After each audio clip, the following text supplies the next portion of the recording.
Functional isomerism तक लिखवाए थे ना। हाँ, फंक्शनल तक, ठीक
क्या देखिए, सुनिए, मेटामर्स क्या कहलाता है। देखिए, फंक्शनल आइसोमर्स के बाद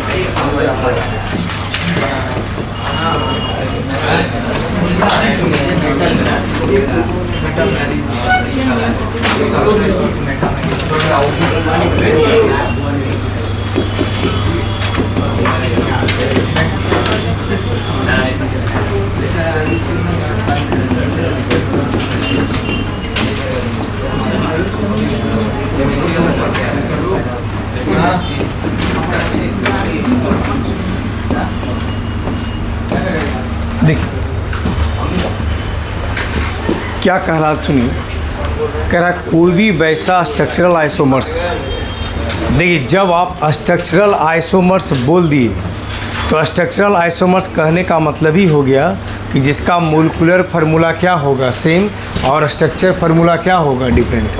तो कह रहा है क्या, कोई भी वैसा कंपाउंड जिसका मोलिकुलर फार्मूला सेम हो लेकिन स्ट्रक्चर फार्मूला डिफरेंट हो।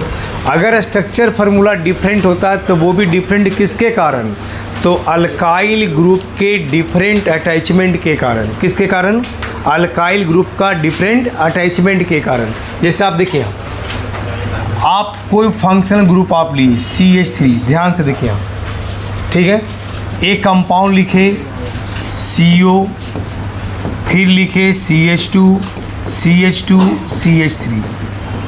यहाँ देखिए, इधर कितना अल्काइल है, एक कार्बन का, और इधर कितना अल्काइल, कितने कार्बन का, 3। तो इसका मतलब यहाँ 1 कार्बन का अल्काइल, यहाँ 3 कार्बन का अल्काइल। अगर यही अल्काइल ग्रुप बदल दीजिए, CH3 CH2,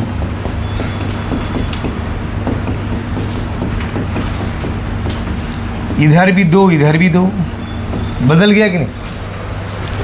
तो अगर सेम फंक्शनल ग्रुप के तरफ, अगर दोनों तरफ अगर अल्काइल ग्रुप अगर अलग अलग होता है तो वह कंपाउंड एक दूसरे का मेटामर्स कहलाता है, और उस घटना को मेटामेरिज्म कहते हैं। क्या कहते हैं, मेटामेरिज्म। यानी ये दोनों कंपाउंड एक दूसरे का क्या कहलाएगा, मेटामर्स। क्या कहलाएगा, मेटामर्स। यहाँ पोजीशन नहीं कहते, आप ये भी कह सकते थे कि सर 1 2 2 नंबर पे CO है, यहाँ 1 2 3 3 नंबर पे CO है, तब तो पोजीशन बदल गया। तो यहाँ कीटोन में पोजीशन नहीं कह करके इसी को मेटामर्स कहा जाता है। क्या कहा जाता है, मेटामर्स। और दूसरा एग्जांपल देखिए, CH3O CH2 CH2 CH3, बोली 1 कार्बन, इधर कितना कार्बन, 3, है ना। यानी आइसोमर्स कितने कार्बन का, 1 और 3 इधर हो गया। और एक तरफ क्या कीजिए, दोनों तरफ 2 कार्बन ले लीजिए, CH3 CH2O CH2 CH3, इधर भी 2, यहाँ भी 2। ये हो गया मिथाइल प्रोपाइल ईथर, ये हो गया डाई इथाइल ईथर। क्या बदल गया? तो ऑक्सीजन के दोनों तरफ कार्बन का संख्या चेंज हो गया, इधर 1 और 3, इधर 2 और 2। एक कंपाउंड एक दूसरे का मेटामर्स कहलाएगा। और इस घटना को, इस फेनोमेनन को हम मेटामेरिज्म कहते हैं। क्या कहते हैं? मेटामेरिज्म कहते हैं। चलिए लिखिए इसको।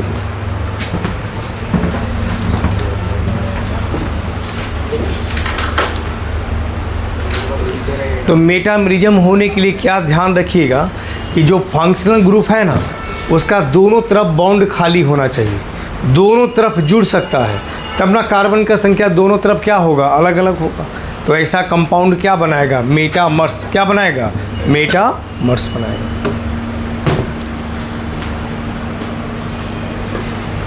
देखिए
अरे ये जोड़ थे हमको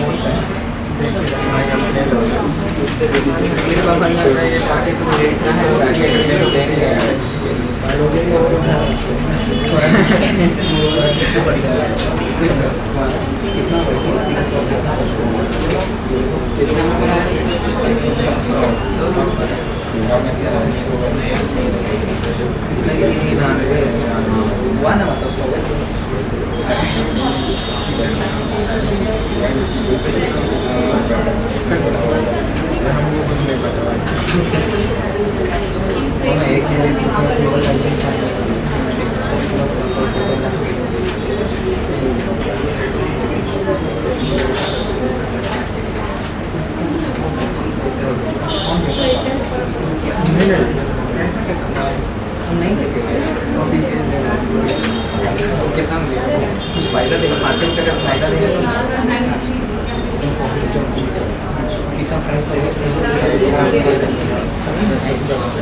लिख लिए सब।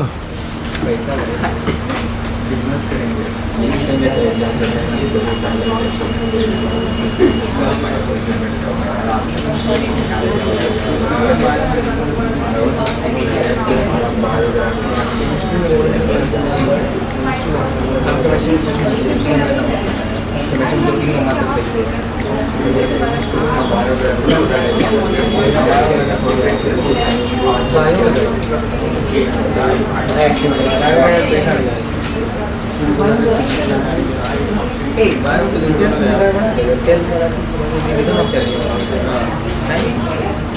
अरे वो चैप्टर ना मंचल कंप्लीट करना और एक दिन पहले वही टेस्ट फिर वही पड़ेगा।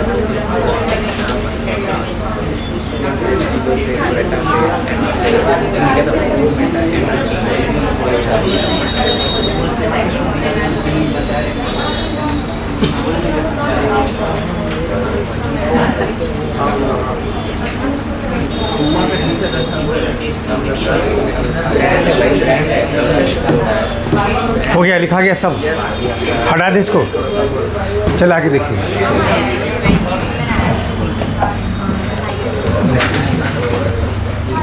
इसको थोड़ा बढ़िया से समझिए।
देखिए सुनिए, कह रहा है क्या, टॉटोमेरिज्म क्या है? तो सुनिए इधर देखिए, it is a special type of isomerism, यानी it is a special type of functional isomerism. Functional,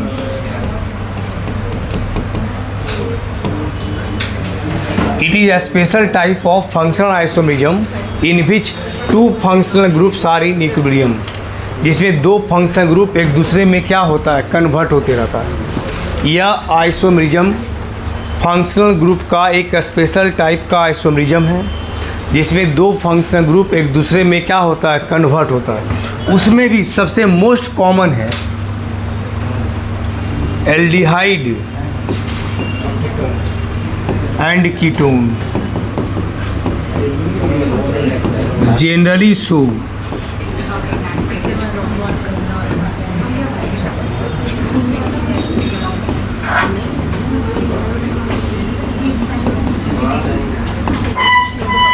फिर क्या लिखें, देखें, लिखें एल्डिहाइड और कीटोन जनरली शो टॉटोमेरिज्म, यानी एल्डिहाइड ग्रुप और कीटोन ग्रुप वो जनरली क्या शो करता है, टॉटोमेरिज्म। क्या शो करता है, टॉटोमेरिज्म शो करता है। देखिए हम नोट करके और क्या लिख रहा है, those aldehyde and ketone which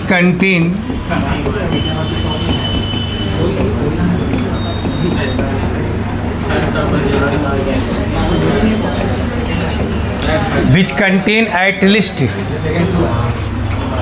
one alpha hydrogen atom।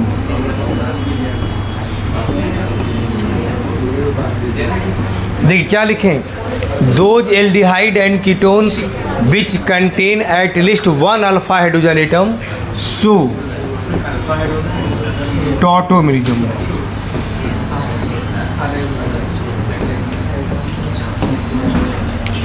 कह रहा कोई भी वैसा एल्डिहाइड और कीटोन टॉटोमेरिज्म शो करता है जिसके पास कम से कम एक भी अल्फा हाइड्रोजन होता है। क्या होता है, एक भी अल्फा होता है। अल्फा हाइड्रोजन मतलब अब बताते हैं, दो एल्डिहाइड और ketone which contain at least one alpha hydrogen, यानी टॉटोमेरिज्म भी वही एल्डिहाइड और कीटोन शो करता है जिसके पास कम से कम एक भी अल्फा हाइड्रोजन होता है। अब अल्फा हाइड्रोजन होता क्या है, देखिए सुनिए, जैसे कि एल्डिहाइड दिया CH3CHO, देखिए CH3CHO इसका जरा स्ट्रक्चर बनाते हैं।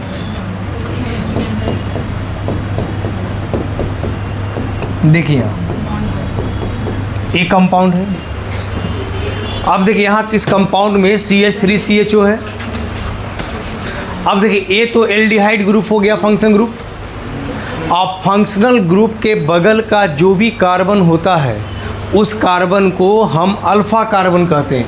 बोले कैसा कार्बन है? अल्फ़ा। और उस कार्बन पे जो भी हाइड्रोजन होगा उस हाइड्रोजन को हम अल्फ़ा हाइड्रोजन बोलते हैं। क्या बोलते हैं? अल्फ़ा।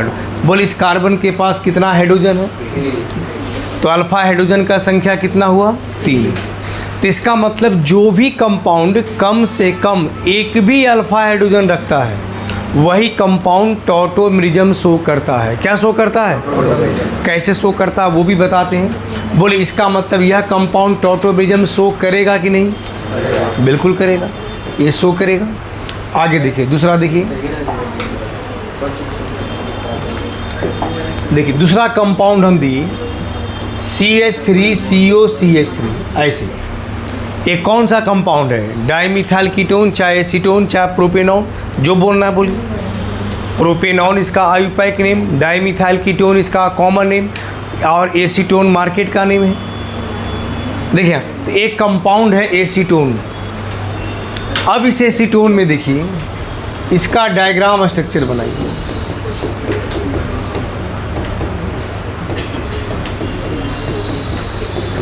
ऐसे देखिए, बोले इसमें फंक्शन ग्रुप कौन प्रेजेंट है? CO। CO के बगल लेफ्ट हो चाहे राइट हो दोनों अल्फ़ा हाइड्रोजन, अल्फ़ा कार्बन कहलाएगा। यह भी अल्फ़ा कार्बन है, ये भी अल्फ़ा कार्बन। तो CO हो गया फंक्शनल ग्रुप। और फंक्शनल ग्रुप के बगल का कार्बन को क्या बोलते हैं? Alpha carbon. और उस अल्फ़ा कार्बन पे जो भी H होगा, इधर भी H और इधर भी H, वह सभी H क्या कहलाएगा? Alpha hydrogen. क्या कहलाएगा? अब बताइए इसमें कितना अल्फ़ा हाइड्रोजन है? 3। और इसमें भी कितना अल्फ़ा है? 3। तो कितना अल्फ़ा हाइड्रोजन हुआ? 6 अल्फ़ा हाइड्रोजन। तो हम बोले जिसके पास कम से कम एक भी अल्फ़ा हाइड्रोजन है वह कंपाउंड टॉटोमेरिज्म शो करता है, जबकि इसके पास कितना अल्फ़ा हाइड्रोजन है? 6। तो बिल्कुल शो करेगा। नेक्स्ट अगला पॉइंट देखिए, यानी ये भी शो करेगा। यहाँ देखिए SCHO, ये कंपाउंड, ये फॉर्मल्डिहाइड है। अब बताइए इसमें कितना अल्फ़ा हाइड्रोजन? देखिए इसका स्ट्रक्चर बनाइए ऐसे। बोले ये तो फंक्शन ग्रुप हुआ एल्डिहाइड। इसके बगल में कोई भी कार्बन है? तो अल्फ़ा कार्बन नहीं है। और जब अल्फ़ा कार्बन नहीं है तो अल्फ़ा हाइड्रोजन भी नहीं होगा, क्योंकि अल्फ़ा कार्बन पे जो H होगा उसको अल्फ़ा हाइड्रोजन कहते हैं। और जब अल्फ़ा कार्बन ही नहीं है तो अल्फ़ा हाइड्रोजन भी नहीं होगा। इसका मतलब इसके पास कोई भी अल्फ़ा हाइड्रोजन नहीं है। इसका मतलब ये कंपाउंड टॉटोमेरिज्म शो नहीं करेगा। तो जिस कंपाउंड में कम से कम एक भी अल्फ़ा हाइड्रोजन होता है वही कंपाउंड टॉटोमेरिज्म शो करता है। कैसे शो करता है वो देखिए। जैसे देखिए एक कंपाउंड जैसे आप लिखे, देखिए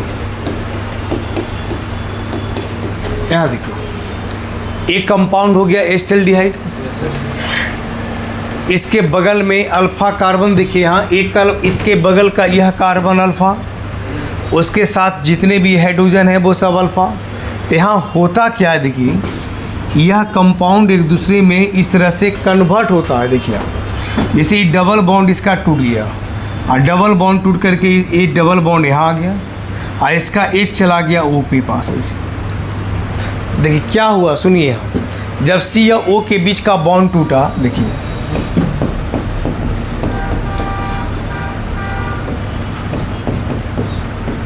यहाँ देखिए जब C या O के बीच का डबल बॉन्ड टूटा तो इसका मतलब है इसका O का भी एक बॉन्ड खाली और किसका बॉन्ड खाली? कार्बन का, C का। तब क्या होगा, यह कार्बन यहाँ से C एक निकल गया, तो जब C से H निकल गया OH चला गया इसके पास। एक OH चला गया इसके पास, तब तो O का तो वैलेंसी पूरा हो गया। अब जब C का यहाँ से H निकला तो इस C का भी एक बॉन्ड खाली, और C या O के बीच का डबल बॉन्ड टूटा तो इस C का भी एक बॉन्ड खाली, मतलब ये दोनों कार्बन का एक एक बॉन्ड क्या हो गया, खाली हो गया। तो ये दोनों के बीच में एक और बॉन्ड बन जाएगा, ऐसे हो गया। तो इस कंपाउंड को कहा जाता है कीटो फॉर्म। क्या कहा जाता है? जहाँ भी COH होगा चाहे CO होगा। इसको क्या बोलेंगे, देखिए यहाँ एक कार्बन कार्बन के बीच में डबल बॉन्ड है तो इसको इन कहते हैं, इन का मतलब डबल बॉन्ड। और अल्कोहल को ऑल कहते हैं। क्या कहते हैं? ऑल। कोई भी अल्कोहल है तो नाम में OL ऑल लगाते हैं। ये पूरा कंपाउंड का नाम हो जाएगा इनॉल फॉर्म। कैसा नाम होगा? इनॉल। तो एक कीटो बदल जाता किस में? इनॉल में। या फिर इनॉल बदल सकता किस में? कीटो में। तो यही दोनों कंपाउंड एक दूसरे का टॉटोमर्स कहलाता है। क्या कहलाता है? टॉटोमर्स। इस घटना को ही हम क्या कहते हैं? टॉटोमेरिज्म कहते हैं। समझ में आया? यानी तभी यही कंपाउंड, तो फिर से सुनिए, ये टॉटोमेरिज्म वही शो कर सकता है जिसके पास कम से कम एक भी अल्फा हाइड्रोजन होना चाहिए। जिसके पास एक भी अल्फा हाइड्रोजन नहीं है वह कंपाउंड टॉटोमेरिज्म शो नहीं करेगा। ठीक है। और ये भी याद रखिएगा, जनरली जितना भी कीटो फॉर्म है, जो नॉर्मल एल्डिहाइड और कीटोन है, उसमें कीटो फॉर्म मोर स्टेबल होता है किससे? इनॉल फॉर्म से। Keto form is more stable than enol form. ऐसे याद रखना।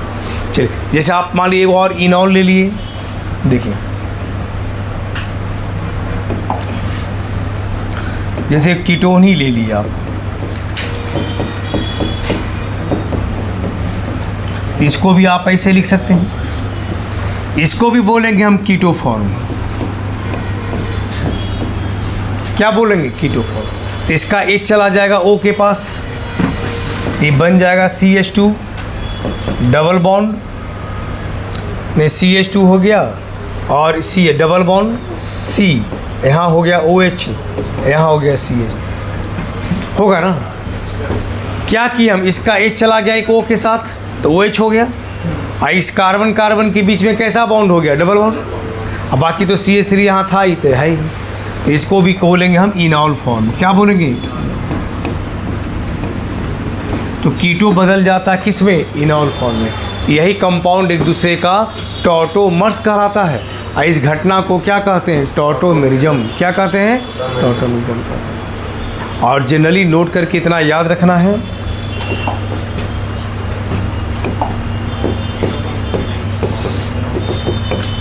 जनरली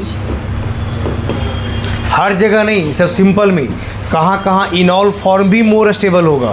तो ऐसे जनरली याद रखिए, generally keto form is more stable than enol form. Generally keto form is more stable than enol form. चलिए, इसको तब तक लिखिए।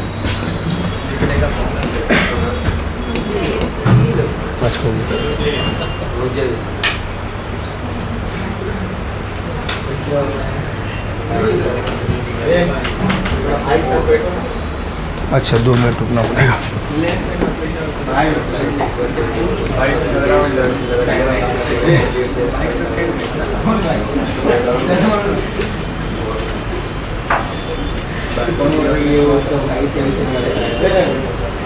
चलिए, और बड़ा कर दें क्या?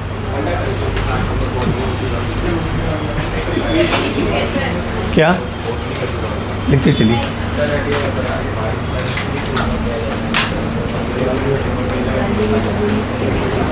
इसको लिखिए सब।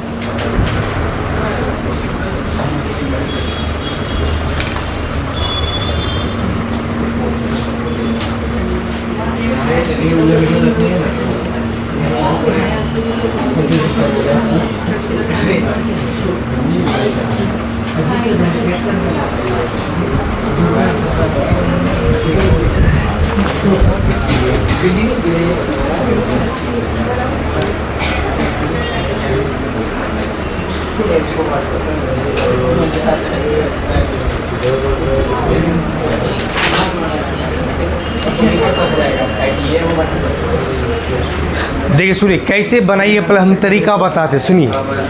C4H9 ये 4 कार्बन है। बोले 4 कार्बन में 4 कार्बन का ब्यूटाइल कितना प्रकार का बनता है? देखिए 1 2 3 4 नॉर्मल ब्यूटाइल, 1 2 3 4। तो 4 में से यहाँ से बॉन्ड हटा दिए तो सेकेंडरी ब्यूटाइल। H तो अपने से लगा सकते हैं। H का मतलब देखिए 9 से ज़्यादा H लगेगा ही नहीं। यहाँ कितना H लगेगा? 3। यहाँ यहाँ भी 2, तब इसका एक बॉन्ड खाली होगा। हो गया 3 2 5 2 7 2 9, तब ना ब्यूटाइल बनेगा। अब देखिए उसी तरह यहाँ से H लगाइएगा, 9 से ज़्यादा लगेगा ही नहीं। देखिए यहाँ अब यहाँ Cl एक normal butyl, secondary butyl, 4 butyl हम पढ़ाए थे आपको, आइसो ब्यूटाइल। एक और क्या पढ़ाए थे? Tertiary butyl. एक टर्सरी ब्यूटाइल हो गया। अब बाकी जहाँ जहाँ बॉन्ड खाली है वहाँ क्या लगा दीजिए? Cl लगा दीजिए। एक Ca हो गया नॉर्मल ब्यूटाइल क्लोराइड, यहाँ Cl लगाएंगे तो सेकेंडरी ब्यूटाइल क्लोराइड, यहाँ Cl लगा दीजिए आइसो ब्यूटाइल क्लोराइड, यहाँ Cl लगा दीजिए टर्सरी ब्यूटाइल। 4 आइसोमर्स हो गए। अब इससे ज़्यादा बनेगा ही नहीं। समझ गया ना? तो एक खाली जानिए अल्काइल कितना बनता है, तो ब्यूटेन तक जरूर याद रखिए उसका ब्यूटाइल कितना बनता है? 4। तो 4 आइसोमर्स होगा। इसी तरह देखिए यहाँ AC4H10, इससे एक जनरल फार्मूला है अल्कोहल का भी, इससे क्या बनता है? ईथर भी। इसका मतलब इसका इससे 2 तरह का C4H10O, ये हम अभी पढ़ाएंगे CnH2n+2O। ये इस पर सेट कर जाता है कि नहीं? 4 4 दूनी 8 2 10 एक ऑक्सीजन। ये जो फार्मूला होता है CnH2n+2O, ये फार्मूला दोनों के लिए लागू होता है, अल्कोहल के लिए भी और ईथर के लिए। इसका मतलब इस कंपाउंड से अल्कोहल भी बनेगा और क्या बनेगा? ईथर भी बनेगा। तो कैसे बनेगा? तो देखिए C4H10O का फिर वही बात है। देखिए पहला देखिए इसका अल्कोहल में 1 2 3 4 normal butyl, secondary butyl, iso butyl, tertiary butyl. तो C4H10O अल्कोहल में 4 तरह का अल्काइल है, normal butyl, secondary butyl, iso butyl और क्या है? Tertiary butyl. अब देखिए ये नॉर्मल ब्यूटाइल में OH लगा दीजिए तो normal butyl alcohol, iso butyl alcohol, अभी सेकेंडरी आइसो, ये क्या हो गया? टर्सरी। इसमें H कहाँ है? कि हाँ उसमें तो O है ना। इसमें तो हो तो गया, वो H है ना। जो पूरा फार्मूला जोड़ के देखिए ना आ जाएगा, CH3 CH2 जोड़िए, कार्बन 1 2 3 4, हाइड्रोजन 3 2 5 2 7 2 9, एगो यहाँ है 10, एक ऑक्सीजन। फार्मूला मोलिकुलर फार्मूला है ना, वो अलग है, H अलग है। समझ गया ना? तो अल्कोहल बन गया। तो इसका मतलब इससे अल्कोहल कितना बना? 4 इससे, और उसके बाद ईथर बनाइए कितना बनेगा। चलिए एक एक करके बनाते जाइए। पहला का आंसर लिखिए और दूसरा का आंसर इधर बनाइए। अब अल्कोहल के बाद क्या बनाना है? ईथर। क्या बनाना है? ईथर। अब जाइए ईथर बना के दिखाइए कितना बनेगा ईथर, वो अपने से बना के दिखाइए। 4 कार्बन में कितना प्रकार का ईथर बन सकता है? ईथर याद है ना, 2 कार्बन के बीच में वो रहता है तो ईथर कहते हैं।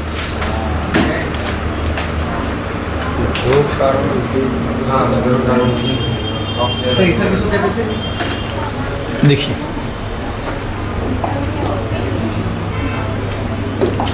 ईथर, देखिए पहला देखिए ये पहला ईथर। ये ईथर का मतलब हुआ कि यहाँ H लगाना है तो लगा सकते हैं। डाईथाइल ईथर, हाइड्रोजन जोड़िए 10 से ज़्यादा होगा ही नहीं। कार्बन कितना? 4 है ना। और बताइए और कितना, और कौन कौन सा ईथर बन सकता है इससे? अब एक तरफ 1 कार्बन, एक तरफ 3 कार्बन कर दीजिए तो दूसरा ईथर हो गया। होगा ना। देखिए एक ईथर ऐसा बना दीजिए, देखिए दूसरा ईथर ऐसे बना दीजिए।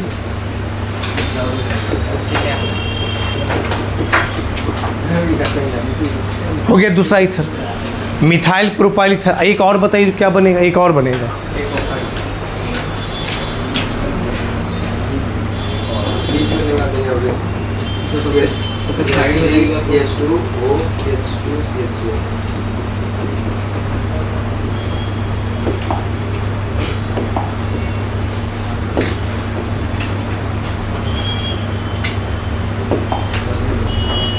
ऐसे बना दीजिए, हो गया।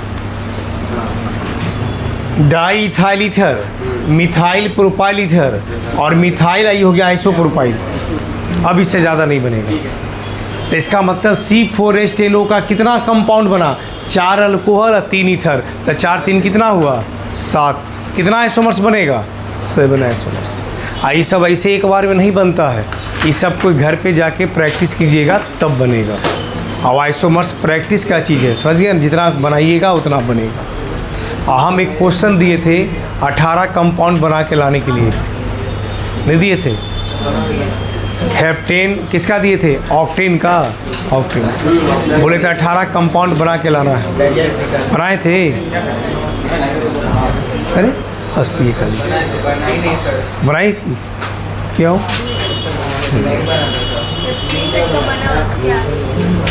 बनाए थे काहे, कोशिश किए थे, भूल गए थे आप ही। किसे बोलते हैं कि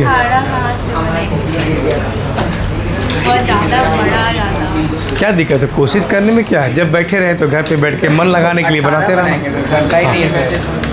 कोई बनाए 18 कंपाउंड उसका।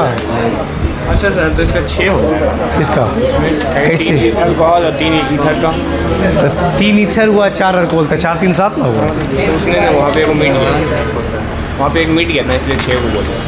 अरे बीट कहाँ गया है, तो लिखा साइड में है ना। 1 2 3 4, 4 अल्कोहल और 3 ईथर, 4 3 7। और कौन दिए थे, एमाइन क्या दिए, C3।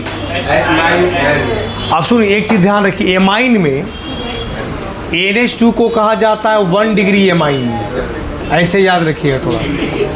NH एकदम स्टार्टिंग में एकदम पढ़ा है शुरू में ही, इसको कहते हैं 2 degree amine, secondary amine.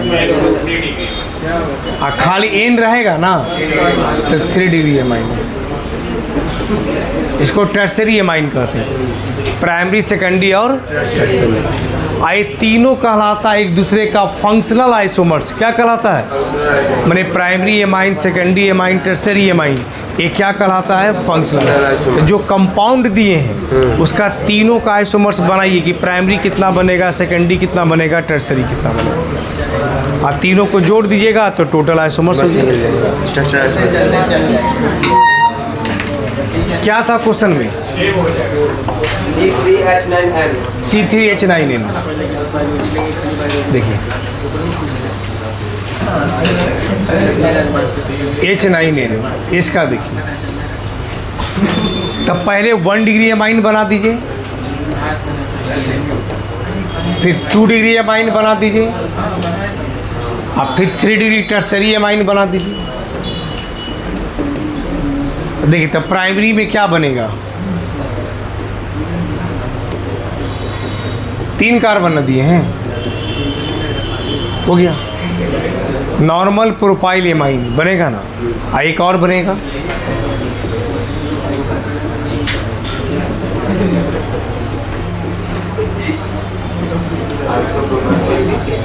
Isopropyl amine. तो नॉर्मल प्रोपाइल और आइसोप्रोपाइल, एक बना दीजिए सेकेंडरी एमाइन।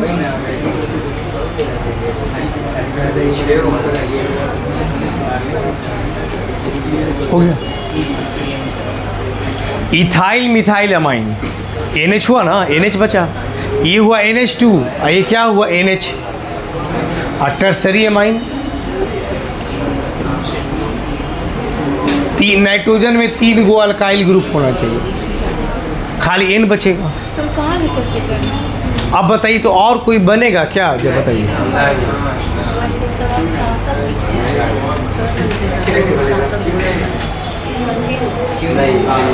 देखिए सेकेंडरी टर्सरी प्राइमरी में कोई और संभव है क्या, देखिए।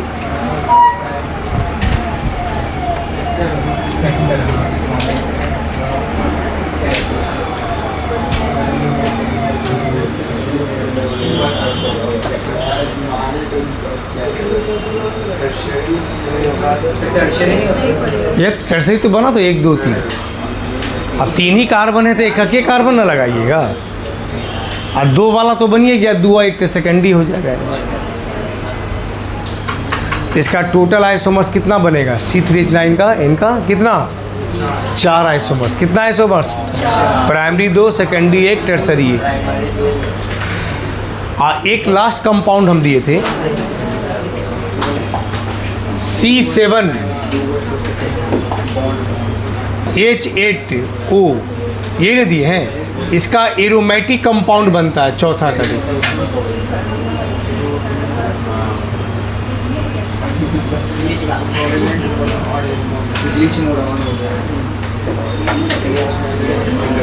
ऐसे एक हम बना दिए, अब इसका टोटल आइसोमर्स बनाइए। देखिए कितना, देखिए कार्बन गिनिए, कार्बन के टोटल गिनिए तो कार्बन कितना हो गया 6 रिंग में, और एक यहाँ पर कितना हो गया 7, तो 7 हो गया। हाइड्रोजन गिनिए 1 2 3 4, 4 3 7, एक कितना 8, एक ऑक्सीजन है। अब और कितना कंपाउंड इसका बना सकते हैं इसी फार्मूला से, 3 तो एकदम आसान है। अरे OH खाली बदलते चल जाइए पोजीशन। ये हो गया 1 2 नंबर, 1 और 2, दूसरा बना दीजिए ऐसा, 1 3 पे बना दीजिए।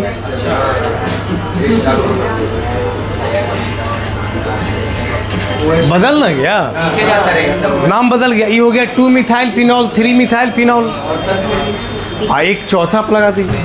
OH नीचे चला जाएगा।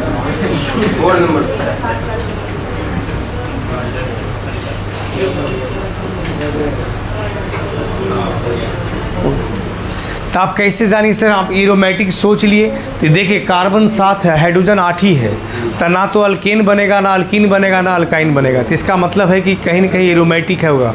तो प्रैक्टिस कीजिएगा तो पता चल जाएगा कैसे क्या बनेगा। और कुछ बन सकता है क्या, देखिए क्या अभी इधर यहाँ भी लगा दें, यहाँ लगाएंगे तब तो फिर यही हो जाएगा। बात तो वही हुआ। नहीं सर, वहाँ नहीं होगा। इसको ऐसे बना दिए, बेंजाइल अल्कोहल हो गया। कंपाउंड बदल गया ना, नाम बदल गया सबका। हम कहीं भी जोड़े स्ट्रक्चर बदल जाना चाहिए, बस यही तो होता है। एक और बनेगा अभी,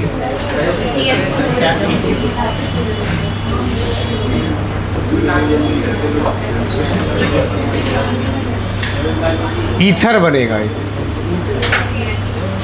OCH मिथॉक्सी बेंजीन। मतलब उसका टोटल कितना तरह का स्ट्रक्चर बना, 5। सर इसका H कहाँ गया नीचे? कौन सा, तो हो तो गया देखिए 1 2 3 4 5 और 3 यहाँ 8 हो गया ना। H8 आना चाहिए, बस 8 देख लीजिए।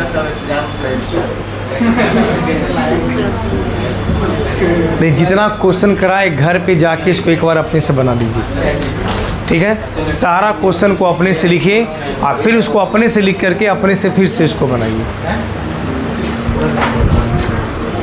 तब सीखिएगा। समझ गया ना।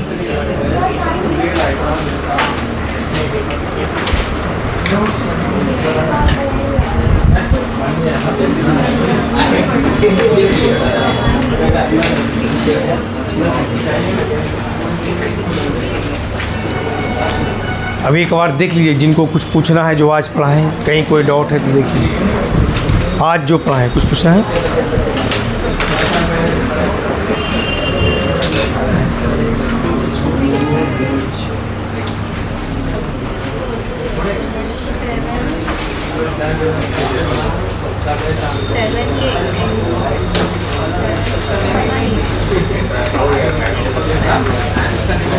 नेक्स्ट टेस्ट में यही चैप्टर है। इस तरह हम बना के कितना बड़ा रखिएगा, चैप्टर है सर ये? ये चलेगा मतलब क्या मतलब लेक्चर्स का? कम से कम 4-5 क्लास, 5 क्लास। बस कंपैरेटिवली छोटा है मतलब। हाँ उतना बड़ा नहीं है, 4-5 क्लास बहुत है। ऐसे NCERT के हिसाब से पढ़ाएंगे तो 2 क्लास और 2 क्लास चलेगा। बस जी अथवा लेवल से जो ऑप्टिकल वगैरह पढ़ा देंगे, वो सब नहीं है NCERT में, पढ़ा देंगे। टेस्ट में तो अब क्वेश्चन रहेगा जो पढ़ाएंगे उसी में से। तो आज इतना रहने दें, तो अगले क्लास पढ़ करके आना है सबको, ठीक है ना। अगले क्लास और भी क्वेश्चन बनेगा अभी, ठीक है ना। अगले क्लास और भी क्वेश्चन कराएंगे। अभी चलेगा 4-5 क्लास।